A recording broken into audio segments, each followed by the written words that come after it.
झूला झूलने आई हो जगदम्बा भवानी। झूला झूलने आई हो जगदम्बा भवानी। पहिला झूला हिमालय में झूली, पहिला झूला हिमालय में झूली।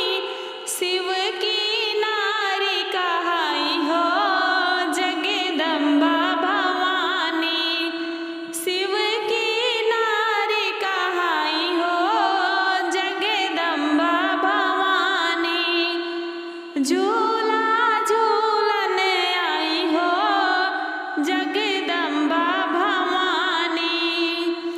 दूसरा झूला अवधपुर में झूली, दूसरा झूला अवधपुर में झूली।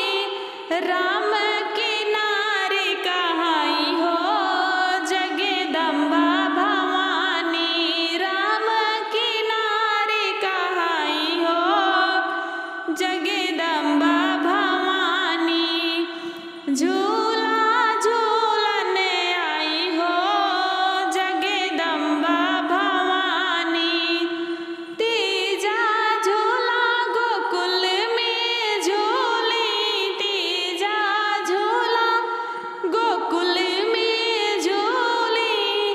कान्हा की नारी कहाई हो जगदम्बा भवानी।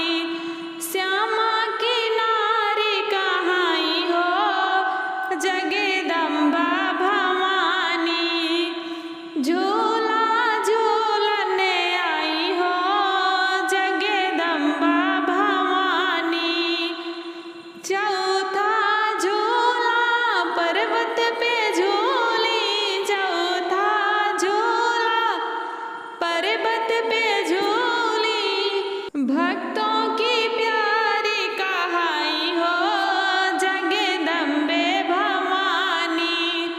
झूला झूलने आई हो जगदम्बा भवानी।